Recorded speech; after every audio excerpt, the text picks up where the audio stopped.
Hey friends, welcome back to another episode of Getting Close Up, the show focused on independent artists and creatives. I'm your host, Danielle Cox, and if you haven't already, I don't know why you haven't. Go ahead and be my friend today. Become the part of the GCU fam by liking, subscribing to the channel. It helps our channel and it helps us bring you more artists like the ones I have with me today. They're an eclectic group with a gritty yet polished sound, and they're blasting their way through their speakers right to your heart. Today, we are getting close up with the Blast Monkeys. Oh, yeah. Yeah. How's it going? So far, so good. Thank you guys for being here. And I have to give a little caveat because we're giving it away a little bit. The set is different for season 5 from what we've had for season 5 because you guys are actually joining us again to do a reshoot because we had some audio issues last time, which is part of what happens. That's just the real gritty life of doing shows and production. It happens. So thank you guys for joining us again. Yeah, thanks for having us back. Absolutely. Yeah. Coming through the rain and stuff and not drowning. I appreciate it. So let's start out with some introductions. Give your names. I'm Scott. I play guitar and sing. I'm Kyle. I play drums. I'm Grant. I'm the bass player and kind of backing vocals. So. Nice. What I noticed first when I was researching you guys is that you've been putting out music for quite a while, even though you're fairly young. I feel like I can say that. Yeah. I feel like I can say that. That's fair. We'll take it. But has it been this configuration of the three of you this whole time?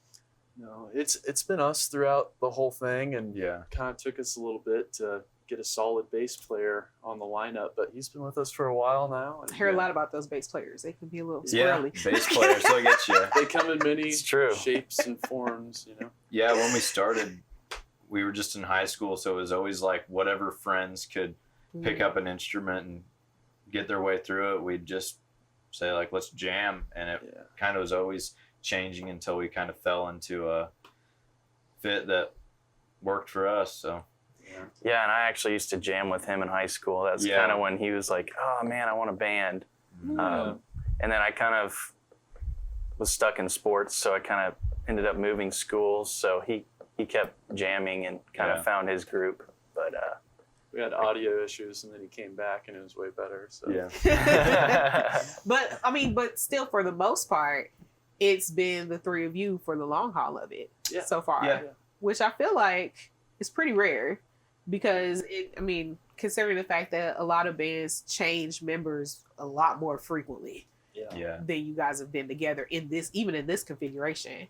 So I just find that really interesting, and it also I feel lends to the polished sound that I referred to. And I say polished, and you guys are probably like, but when I listen to a lot of music, right? Yeah. And you can kind of tell when a band feels together. Yeah. When that gel happens. Awesome. Maybe polish isn't the particular word, but maybe gel. Yeah, I got you. Yeah, we definitely all like a lot of the same stuff. Everybody kind of has their own branches off with different stuff. But for the most part, I would say we all have an understanding of each other's music taste. Yeah, we appreciate each other's, like, even when we're not like digging exactly what he's digging, we can appreciate their taste, and it helps that we're all like friends. Yeah. And you could say polished too, but like to us, we know like a good band is a band that can capture a bunch of different feelings at once and doesn't really stick to one sound. Yeah. So. Exactly. I would definitely agree with that. Even though there's little hallmarks that come through, even when the song style changes or it's a little bit different from something I just listened to, there's little hallmarks that I can hear that give the personality of each one of you. Do you realize when you're doing that, or like has it caught on to you that that's been happening? When I think something I've tried to do, like at least in the parts I'm writing, is like. You want it to sound like us, right? But you don't want any song to sound exactly the same. And I'm sure they could all say the same thing when they're writing their stuff, Like, you don't want to play the same drum beat every time. You don't, So we try to mix it up, but still keep that authenticity about it, And I think that's cool because I know you guys have probably experienced this too. because I'm gonna ask you about your musical taste here in a minute. But you can tell when a certain person is drumming. Yeah. You can tell when a certain guitarist is playing. Yeah. And I feel like that's more what I'm getting. Yeah. That's good. I'm glad. Thanks. I'm glad. Thank you. We try. That's it. I'm a fan. I enjoy your music very, very much. Thank and it you. reminds me of a lot of stuff that I'm, I grew up in the grunge era and all that type of stuff. And I like in the morphing into the alt being defined, I guess. Alt rock being defined is the era that I grew up in. And I had like so many different things that I listened to. So let's talk about some of your separate musical tastes that kind of make up what you guys are. Yeah. So for me, a lot of the gripping bands for me were like Alice in Chains, more of like the heavy stuff, Pantera, of course. But also like, I like all music, anything from Sinatra to heavy to poppy, like Blink-182. So I think it's a healthy mix, but as far as like the major influence for me to make me pick up an instrument, Alice in Chains, more of the heavy stuff. So, especially when you consider bass lines. Yeah. I can see how that would be really attractive listening to that. For sure. Exactly. I'd say for us too, there's been bands that like connected us like to really get a good direction when we were first starting out, like Nirvana, Blink-182, and then like, obviously classic rock stuff. Like some newer bands like Mom Jeans, Microwave. Yeah, no, they're great. That kind of stuff. And, we all kind of veer off on different stuff. I mean, my grandpa got me to love doo-wop and Beatles and old stuff like that. And then my dad was a 90s kid, so I got the grunge influence and a little bit of old country too. Yeah, a lot of 90s is what I grew up listening to because my parents. I also have recently been listening to a lot of the bands that we play with. Like, I rediscovered this band that we played with like 3 or 4 years ago at a house show in Kansas City. They're called Horse Bitch. Oh, nice. And I love them. Like, that's like all I've been listening to recently. I'm going to check that out. Yeah. I just love the name too. They have like a pedal steel and they're like rock. Do you remember that? Remember in the greenhouse basement, the dude, he had long braids and he was like going ham on the pedal steel. Why do I not remember that? I don't know how you could forget it, but I guess I did for a while too. Like at the time I remember thinking like, that's awesome. The name sounds familiar. I mean, it's a hard name to forget. They're from Colorado. I'd have to refamiliarize myself. I want to play again with them. I'm going to try reaching out to them. That is so cool. I especially love how you're being inspired and influenced by other bands. Like that are not like big, like other independent artists and people that you play with, because I think that's what's supposed to happen. Well, even if they're like bands that don't have a lot of music out or they're still developing a lot, it's still inspiring because you see like the same process you went through, and so it's always sad when I see a band that like isn't around anymore, like just 100%. Even if they're like haven't done much or haven't like it's still just sad to see because. Just seeing someone start a band's inspiring to us still, so. 100%.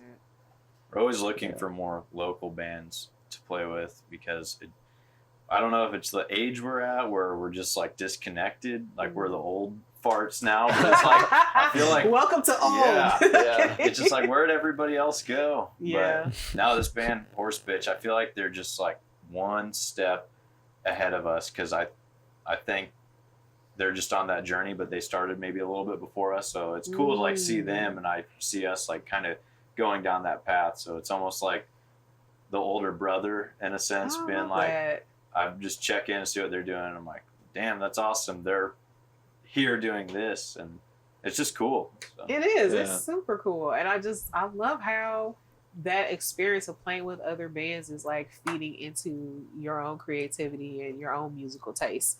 Yeah, this is exactly how it's supposed to be. Like if you were to talk to any of the bigger bands that you guys have mentioned, and I'm pretty sure they have a similar story. Yeah, probably. Of being inspired by other bands that they started in the gutter with.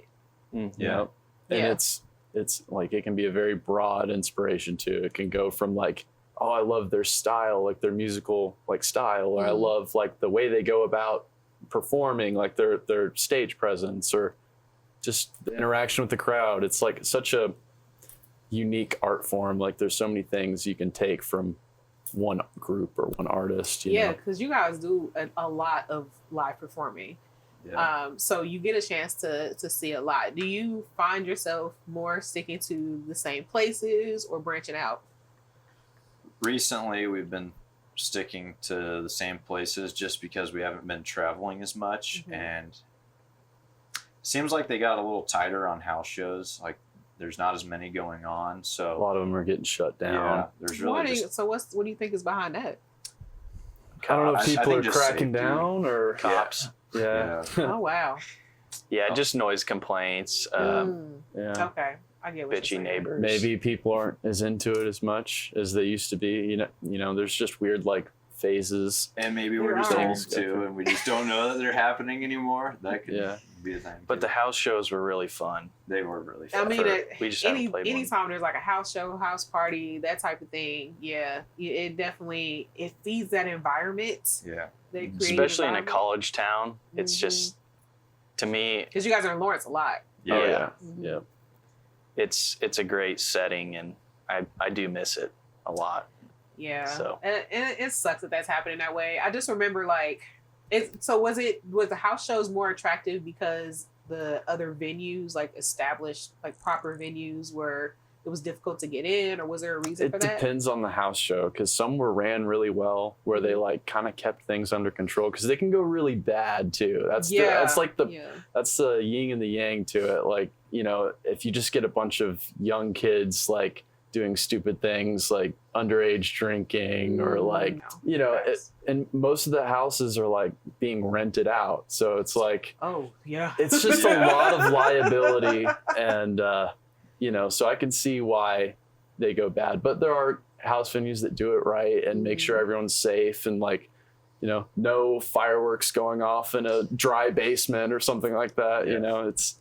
But to answer your question, like it was more accessible at a time. Yeah. Just because it's not even the venue's fault. We were just looking back, young and dumb. You can't just email a venue and be like, "Hey, can I play a show here next week?"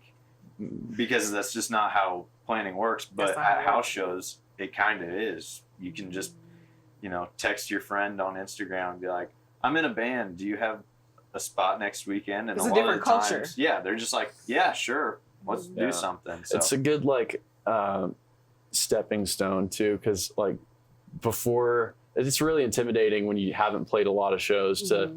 All right, you've got to have a stage plot. You've got to be on stage for this amount of time, get off stage for the next band. Like, and there's still like general like rules to the show, you know, don't play too long, don't be an ass. Like, but it's a lot more lenient, and we never followed that one. yeah. Yeah. I heard the groanings back there. But that brings up an interesting point, because like how often do you perform at like venues that require that sort of thing, like a stage plot and all of that? Would you say you do some more of the informal than you do the actual? Yeah, probably. It's switching a little bit now. It's just not as intimidating to do that stuff now, is I guess what I'm trying to say. Yeah. Okay. Yeah. It's that old coming through. I guess. Yeah. You figured it out. You're figuring it out. Slowly. Now I want to talk to you about the process of, you know, songwriting and putting music together between the three of you. Yeah. So is it anything that's specifically delegated? Like if somebody primarily does the songwriting, composition, that sort of thing, or is it kind of like a jam and things come together?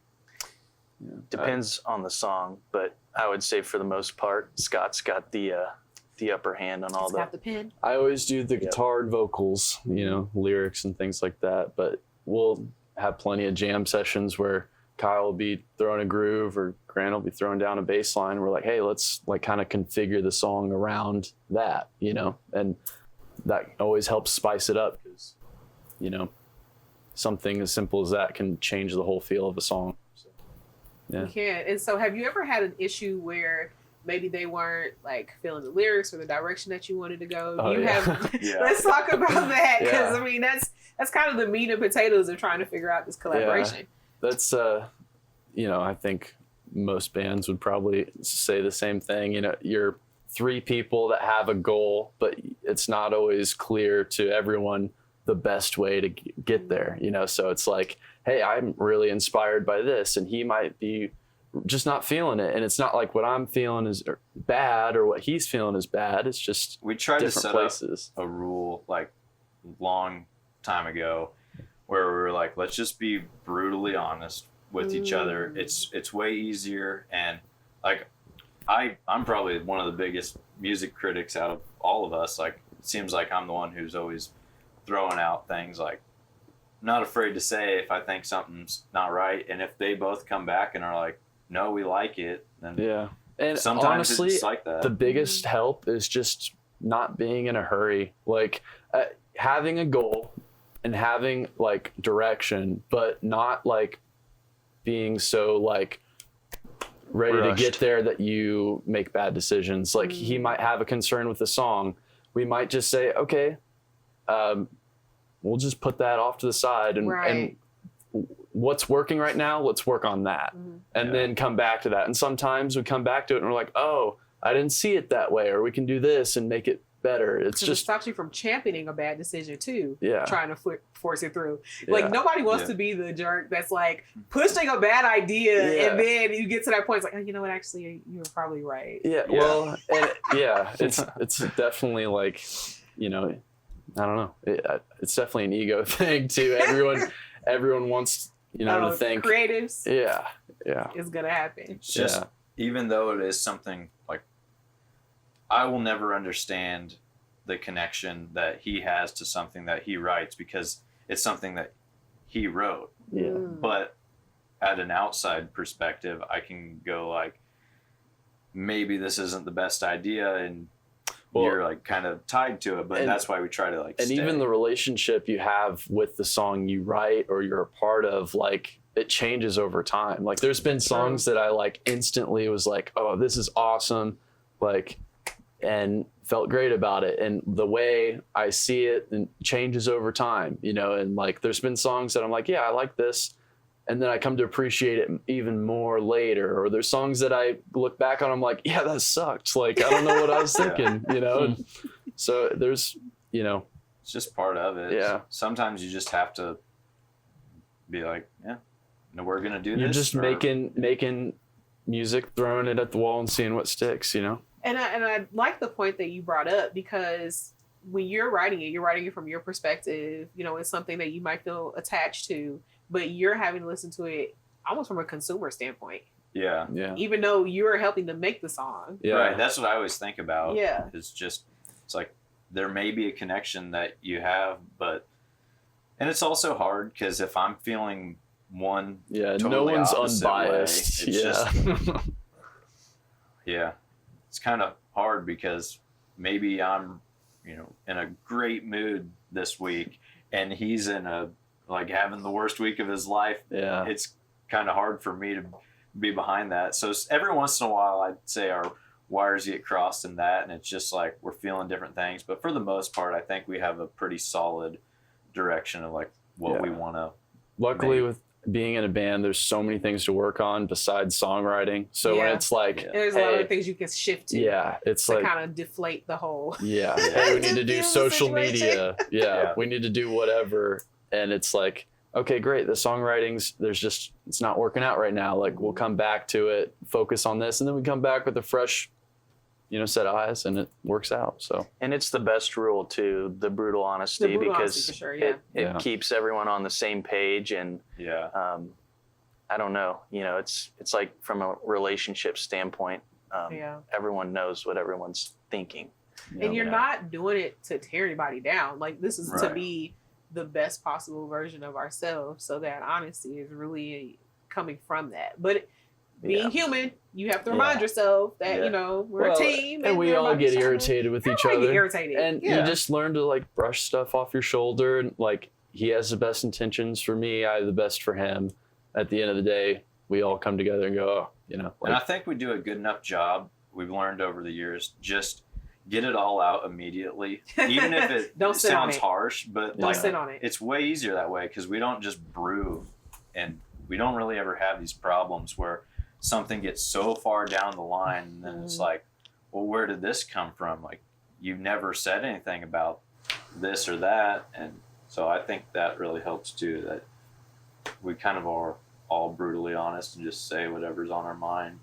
No, I feel like people really need to hear that, because, I mean, you guys figuring this out after working together for so long and knowing each other since high school and everything, there's bands and groups that are coming together with people they just met over the course of the year. You know what I'm saying? Yeah. And like, that is a very key thing that you need to get out of the way immediately. Yeah. Like, if you make that the culture of what you're doing, well, it doesn't matter who comes in. Well, I think what helps us, like, and hopefully we can maintain that environment to where we're all happy to be here. But we've done it with how many different like bass players before. Yeah. We had Grant, like different kinds of people. We've tried different tactics and tried to tiptoe around things. And, you know, you always want to have some grace and be respectful, but, you know, you just kind of figure out like, hey, if it's an unreasonable person, nothing's going to work. You know, it's like, you got to just, true. That's very poignant. And I love that you said that. Now, you guys also, one thing I really, really love, you probably could have a masterclass on naming conventions for songs. There's actually 2 masterclasses that you guys could probably do. Naming songs and imagery. Because you guys do that very, very well. So I want to talk to you about some of your songs and some of your song titles. And I'm going to open it up with something I never thought I would say on this show. Let's get into Mood Juice. Let's get into Mood Juice. Let's get into Mood Juice. Where in the world did that come from? It's a funny title he thought of one day, and we were like, what better clickbait than Moob Juice? You know, I mean, so it's clickbait. I like that too. Even if people hate the music, you know, it's a funny title. Like, so I clicked on it. Yeah, it's like you have to have some like humility and just kind of like go like, hey, we're gonna make great music, but why not have fun with it? Like, we all have a sense of humor. You know, it's stole that one from my dad. He has this buddy Mike that. They always like tease each other and stuff, and he would always tell Mike, because he's kind of like a sweaty guy in the summer, and he'd always say like, you have Moob Juice. So I just heard that and thought it was hilarious. So I mean, and now it's just forever immortalized. Yeah. I don't even know if he knows about it, but that would be funny. Well, he'll probably find out. I'll send him this video. So he's gonna find out really soon. Yep. With the other titles that you have, and some of them are kind of long, like, is there a connection between the song title and the songs, or is it just, this is what's funny today? Sometimes there's like a vague connection, you know, sometimes less vague, but a lot of times I'm like terrible with naming songs. Like, if we're in a writing process, it'll be like track 1 or song with a capo on 2 or whatever it is. It's like one of those got through. Yeah, one of those. One of those. We were just Capo like, 2. I don't know, just put capo 2 out there. So that made it. So it's always a last minute thing, and sometimes, you know, we're witty enough to just come up with something that matches the theme, and other times we're just like, hey, that sounds funny, just throw that on there. You know, why not? So. I think that's really funny. Like, what was your first impression of, like, when you got into their music, coming into the band? What was your first impression of that? Oh, it was just really goofy. But, you know, a lot of the music I listen to is more serious, so it kind of brought me into the goofier, looser side of music. Yeah. And, you know, the song titles were definitely an eye catcher too. Yeah. Some of them matched right up to, you know, the song, and some of them you kind of had to do some digging, but that's what's fun about each individual song, is kind of, you know, trying to match things up. Now, is there a connection with Scooby Snacks? Oh, I'm sorry. Oh, you're good. There's not really a connection with Scooby Snacks. Scooby Snacks, it's tough because sometimes I don't even like know what the song's about when I'm writing it. I just like, sometimes I have a plan, a story, an experience I want to write about, and other times I'm just like, I feel something, the words feel right, I just put them out there. And like, a lot of our song titles at that time were like party, like innuendos, like Scooby Snacks, our whole theme is somewhat childish. Like the Blast Monkeys sounds like a fun, like